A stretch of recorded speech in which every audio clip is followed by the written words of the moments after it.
चलो अभी देखते हैं सीआरसी के बारे में, साइक्लिक रिडंडेंसी चेक। इसके बारे में शायद तुमने पहले सुना होगा, नहीं सुना होगा तो अब सुन लो, बहुत ही इंटरेस्टिंग चीज है। यहां पे एक एग्जांपल है C74 का, मतलब डेटा वर्ड का जो लेंथ है, जो कि हो गया तुम्हारा K इक्वल टू 4, और कोड वर्ड का जो लेंथ है N इक्वल टू 7। मतलब हम 7 माइनस 4 इक्वल टू 3, ये हो गया N माइनस K। इतने एक्स्ट्रा बिट्स हमने पीछे जोड़ा है। मतलब हमने देखो यहाँ पे डेटा वर्ड 0000 लिया, वो तो है यहाँ पे, लेकिन यहाँ पे 3 एक्स्ट्रा बिट्स हमने पीछे जोड़ दिया। यहाँ पे देखो 0111 लिया, लेकिन पीछे हमने 010 जोड़ा। तुम पूछोगे ज्योति, ये जो ब्लू में यहाँ पे एक्स्ट्रा 3 बिट्स जोड़ के कोड वर्ड बना रहे हो, वो कैसे बनता है? वो जनरेटर का फॉर्मूला क्या है? कोई सिंपल फॉर्मूला है नहीं, उसके लिए हम थोड़ा सा डिविजन करते हैं वो निकालने के लिए। उसका जो बेसिक स्ट्रक्चर है मैं यहां पे दिखाता हूं। ये C74 जो एक पर्टिकुलर सीआरसी है, मतलब बना तो तुम बहुत सारे सकते हो, लेकिन ये एग्जांपल के लिए मैं यहां पे ये डायग्राम तुम्हें दिखा रहा हूं। यहां पे जो डेटा वर्ड है उसमें 4 बिट्स है, इसमें K का वैल्यू 4 है। हमने 4 बिट्स ले लिए डेटा वर्ड का। इसमें हमने क्या किया, एक जनरेटर यहां पे जो बनाया है, यहां पे ये डेटा वर्ड के हम 4 बिट्स को डाल रहे हैं, और यहां पे 3 एक्स्ट्रा जीरोस भी डाल रहे हैं। ये कितने जीरोस डाल रहे हैं? जितने की एक्स्ट्रा बिट्स हमको डेटा वर्ड के पीछे डालना है, जिसमें कि कोड वर्ड हमें बने। तो हमारे कोड वर्ड में 7 बिट्स है, डेटा वर्ड में 4 बिट्स है। ये तो हमको स्पेसिफिकेशन में दिया गया है, ये C74 है। तो हमको फिर 3 7 माइनस 4 जो है N माइनस K जो है, उतने जीरोस हमको जनरेटर को देना है। ये जनरेटर फिर क्या करेगा, एक एक डिवाइजर को यूज करेगा। ठीक है, ये डिवीजन में काम आता है। और ये दोनों एनकोडर डिकोडर, मतलब रिसीवर सेंडर, दोनों को इसके बारे में पता है। सेंडर के साइड में एनकोडिंग होता है, रिसीवर के साइड में डिकोडिंग होता है। दोनों को ये डिविजर के बारे में पता है। ये डिविजर क्या होता है, ये जनरेटर को हम फीड करते हैं। फिर ये डेटा वर्ड के पीछे जो हमने 3 जीरोस लगाया, इसको हम डिवाइड करने की कोशिश करते हैं ये डिविजर के साथ। ठीक है, और जो रिमाइंडर हमको निकल के आता है, वो रिमाइंडर है हमारा जो जो 3 एक्स्ट्रा बिट्स हैं सीआरसी का। यहां पे जो देखो ब्लू में तुम देख रहे हो, जो जो जिसे तुम पूछ रहे थे कि ज्योति कैसे बनता है, ये ऐसे बनता है। जनरेटर को हम डेटा वर्ड भी देते हैं, फिर 3 एक्स्ट्रा जीरोस देते हैं। ये 3 नंबर कहां से निकल के आ गया? 7 माइनस 4 N माइनस K, जितने एक्स्ट्रा बिट्स हमको जोड़ने हैं डेटा वर्ड के पीछे कोड वर्ड बनाने के लिए, उतने जीरोस हम जनरेटर को देंगे। ठीक है, तो और जनरेटर क्या करेगा, ये जो नंबर यहां पे बना 7 बिट का, मतलब डेटा वर्ड के 4 बिट और 3 जीरो को जोड़ने के बाद उसको डिवाइड करने की कोशिश करेगा ये डिवाइजर के साथ। और ये डिवाइजर में हमेशा एक एक्स्ट्रा बिट होता है। मतलब जैसे कि हमको यहां पे रिमाइंडर में 3 बिट चाहिए, क्योंकि that is equal to N minus K। तो डिवाइजर में हमेशा N minus K plus 1 bits होते हैं। ये तुम पक्के से याद रख लो, ये बहुत ही इंपॉर्टेंट है। मतलब K is the size of our data word, N is the size of our code word. मतलब हमने जो रिमाइंडर है R, उसमें कितना बिट्स है?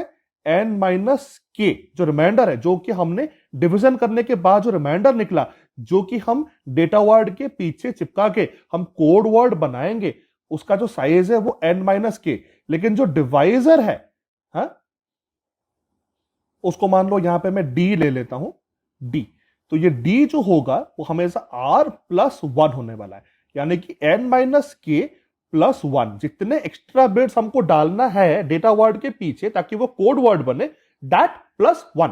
मतलब इस केस में हमको, ये पर्टिकुलर केस में 7 माइनस 4 7 है, N length of code word, 4 है length of data word, N minus K is 3, that is the length of the reminder, that is the number of bits you have to add extra at the end of data word to make a code word।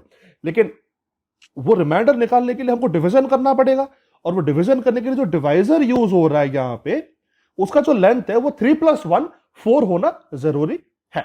ठीक, फिर यहां पे हमने एक unreliable transmission medium use करके ये code word को यहां पे ट्रांसमिट किया, और फिर इसको यहां पे चेक करेंगे।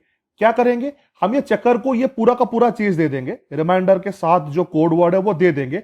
इसको फिर से डिवाइड करने की कोशिश करेंगे। Like we will take this entire 7 bits and divide with the same divisor. और हमको क्या करेगा, यहां पे रिमाइंडर निकल के आएगा। ये जो रिमाइंडर है ये पूरे के पूरे 0 होने चाहिए। अगर ये पूरा का पूरा ये S2 S1 S0, ठीक है, ये अगर पूरा 0 आ गया, उसका मतलब ये इसमें करप्शन है नहीं, मतलब करप्शन हो सकता है अभी भी, कोई भी एरर करेक्शन का जो तरीका है वो फुल प्रूफ नहीं होता, ठीक है, सबके लिमिट्स होते हैं।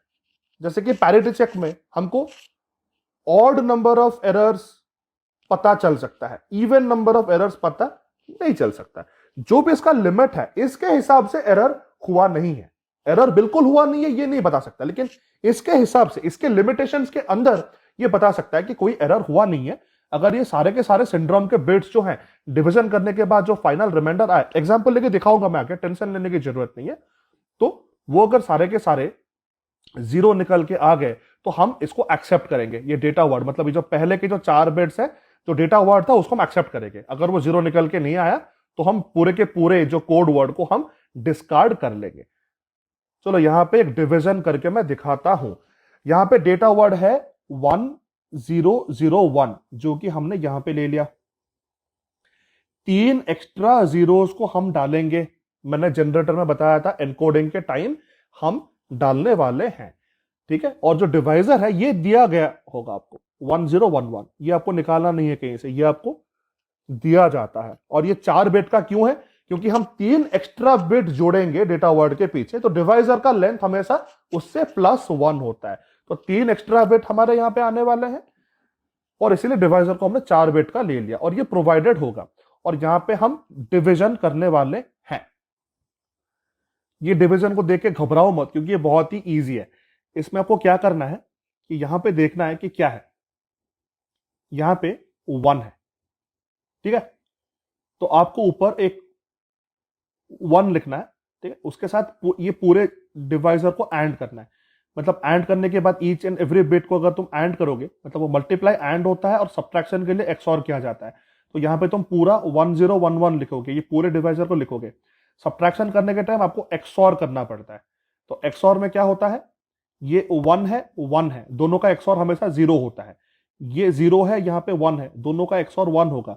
0 और 0 का एक्सऑर 0 होने वाला है। और यहां पे फिर तुम क्या करोगे, एक 0 को नीचे खींच के लाओगे, है ना।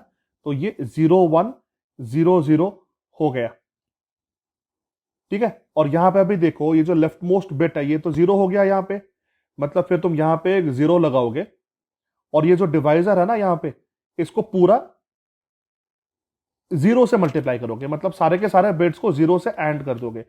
तो क्या आएगा तुम्हारा 0000। फिर तुमको एक्सऑर करना है सब्ट्रैक्शन करने के लिए, है ना। तो 00 का 0 आ गया, 00 का 0 आ गया, 10 का 1 आ गया। अच्छा, यहां पे जो लेफ्ट मोस्ट बिट है वो क्या है, 1 है, मतलब यहां पे हम एक 1 लिखेंगे और फिर ये पूरे 1 के साथ ये पूरे डिवाइजर को एंड करेंगे 1011। तो 1011 यहां पे आ गया। फिर से हम सब्ट्रैक्ट करने की कोशिश करेंगे, ये जो 01 का 1 आ गया, 01 का 1, 00 का 0, मतलब हम एक्सऑर कर रहे हैं, ठीक है। फिर यहां पे देखो एक एक 0 है, तो हम ये पूरे डिवाइजर को 0 से एंड करके 0 लिख दिया। और बीच में हम हर स्टेप में ऊपर से एक एक 0 को नीचे खींच के ला रहे हैं, ठीक है। ये भी करते रह रहे हैं, नहीं तो कैसे होगा। मतलब यहाँ पे सब्ट्रैक्शन करने के बाद एक 0 को हमने नीचे खींचा, यहाँ पे सब्ट्रैक्शन करने के बाद ये वाले 0 को हमने नीचे खींचा और यहाँ पे हमने और एक 0 को नीचे खींचा। तो यहाँ पे ये जो बिट है वो 0 था, इसीलिए हमने सारे जीरोस रख दिए और माइनस करने की कोशिश की, तो हमारा 110 एक्सऑर करने के बाद वो आ गया, है ना।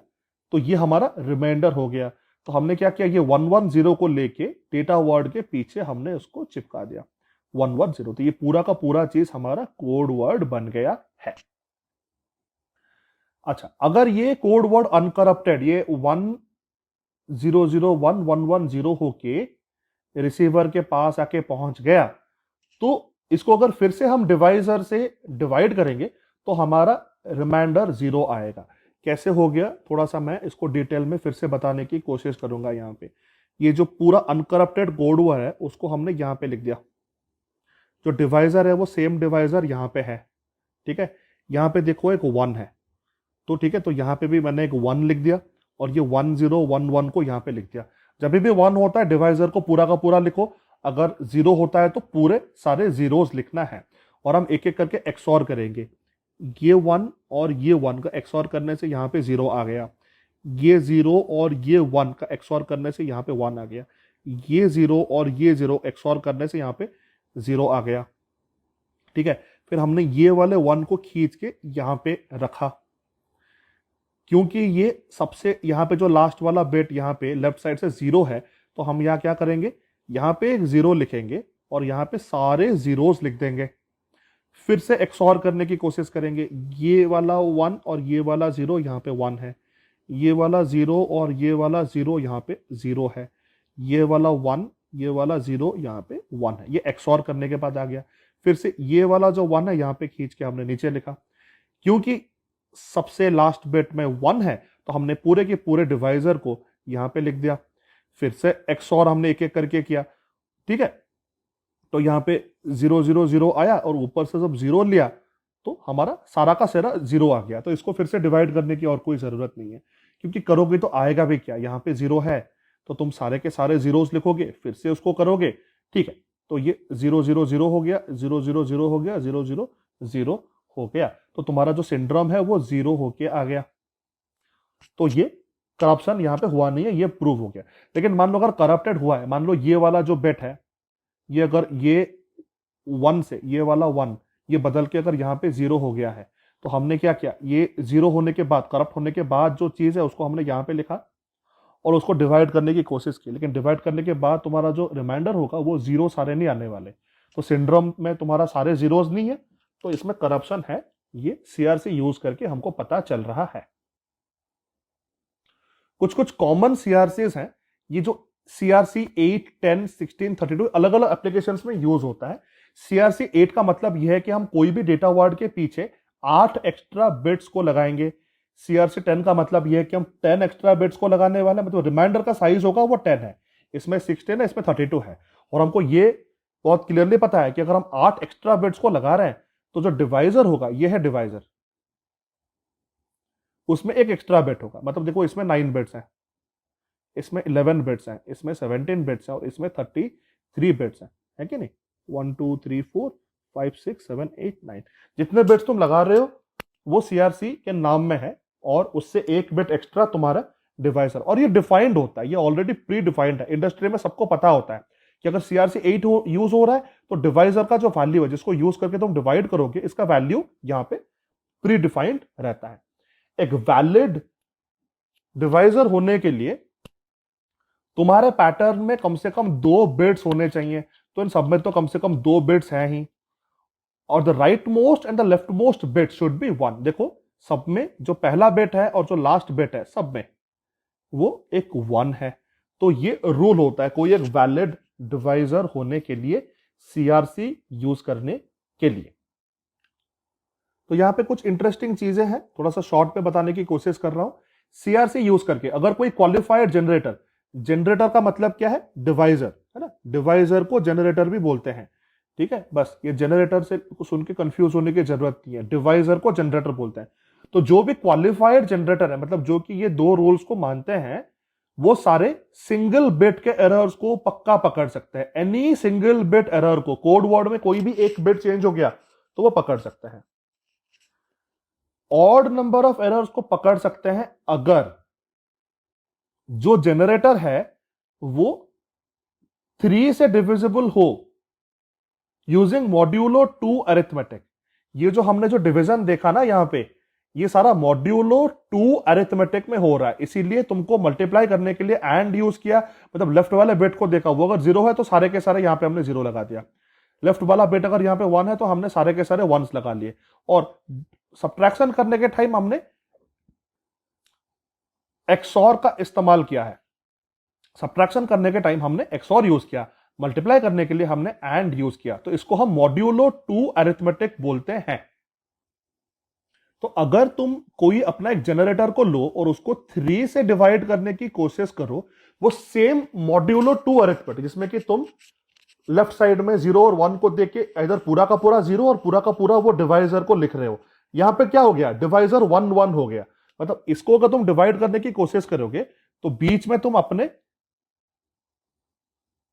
डिवाइजर और यानी कि जनरेटर को रखोगे और यहां पे तुम 3 को रखोगे, ठीक है। और इसको भी डिवाइड करने की कोशिश करोगे, वो सेम, मतलब एंड और एक्सऑर, माइनस करने के लिए एक्सऑर और मल्टीप्लाई करने के लिए एंड को यूज करके। एंड में अगर तुम्हारा रिमाइंडर 0 आ गया तो ये जो जनरेटर है, डिवाइजर है, ये वाला, ये कोई भी ऑड नंबर ऑफ बिट्स को पकड़ पाएगा।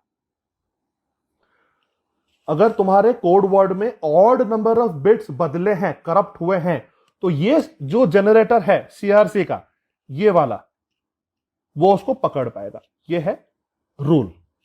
अच्छा, तो फिर बर्स्ट एरर्स को कैसे पकड़ पाएगा? तो मान लो तुम्हारा जो बर्स्ट एरर का जो लेंथ है, मतलब वो जो जहां पे बर्स्ट एरर हुआ है, मतलब ये है तुम्हारा कोड वर्ड, लेकिन मान लो यहां से लेके इसके बीच में ये है पहला लोकेशन बर्स्ट एरर का, और ये है लास्ट लोकेशन बर्स्ट एरर का। मतलब इसमें फिर 1 2 3 4 5, मतलब इसमें L इक्वल टू 5 होगा। ये बर्स्ट एरर का लेंथ है, वो अगर L है, और R तुम्हारा रिमाइंडर का लेंथ है, मतलब तुमने डेटा वर्ड को लिया, उसके पीछे तुमने एक रिमाइंडर को चिपकाया, इसके बाद तुम्हारा क्या बना? Code word. तो ये है R। ठीक है, तो मतलब जनरेटर का लेंथ कितना होने वाला है? D, वो हो गया R+1। ये माइंड में रखना जरूरी है। तो if R is the length of the remainder you are adding in the CRC scheme and you are trying to detect length L burst errors, then all burst errors of L less than equal to R are detected। मतलब तुम्हारा अगर तुम कितने extra bits चिपका रहे हो? मान लो तुम 5 बिट्स को चिपका रहे हो, ठीक है, R is equal to 5 for example. So if L is less than equal to 5, then all such burst errors, मतलब सिंगल बिट, 2 बिट के लेंथ का बर्स्ट एरर, 3 4 5 बिट का लेंथ का बर्स्ट एरर, मतलब इसको मैं फिर से बताने की कोशिश कर रहा हूं। मान लो तुमने 0 1 1 1 0 1 1 1 0 को भेजने की कोशिश की, ये अगर बदल के 0 0 1 1 0 0 0 1 0 हुआ, मतलब यहां से एरर होना शुरू किया और यहां पे जाके खत्म हुआ, तो इसका जो कैपिटल L इसमें क्या होगा? 1 2 3 4 5 6, so L is going to be 6। ये मैं बताने की कोशिश कर रहा हूं, ठीक है। तो अगर R तुम्हारा 5 है, मतलब तुम्हारा जो स्कीम है सीआरसी का, उसमें तुम जो रिमाइंडर पीछे जोड़ रहे हो डिवीजन करने के बाद, उसका लेंथ अगर 5 है, मतलब डिवाइजर तुम्हारा क्या होगा? 6 का होगा।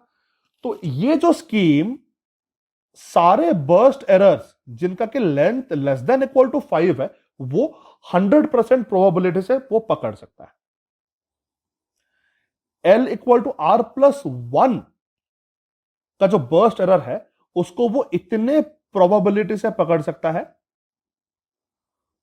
और अगर तुम्हारा बर्स्ट एरर का लेंथ R+1 से बड़ा है, तो वो पकड़ने का जो प्रोबेबिलिटी है वो यहां पे दिया गया है। बस ये जानना तुम्हारे लिए जरूरी है, ठीक है। मैं अगर बताऊं कि मेरा R है 5, मतलब मेरा रिमाइंडर जो मैं पीछे जोड़ता हूं वो है 5, और मुझे पकड़ना है एक एरर बर्स्ट जैसा कि वैल्यू है 8, उसका लेंथ है 8, तो वो तो R+1 से बड़ा हो गया, क्योंकि R+1 is 6 and 8 is greater than that.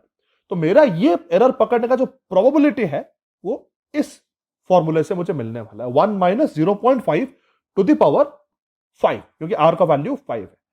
अगर मेरा वैल्यू L का 6 है, मतलब मैं 6 के लेंथ का बर्स्ट एरर को पकड़ने की कोशिश कर रहा हूं, तो वो इक्वल टू R+1 हो, क्योंकि R का वैल्यू 5 है, 5 + 1 6 है, तो वो पकड़ने का जो प्रोबेबिलिटी है वो इस फॉर्मूला से निकलने वाला है। और L का वैल्यू 1 2 3 4 5 अप टू 5 का जो अगर कोई भी एरर होता है, तो वो पक्का पकड़ा जाएगा इस स्कीम में, जिसमें कि रिमाइंडर का लेंथ है 5।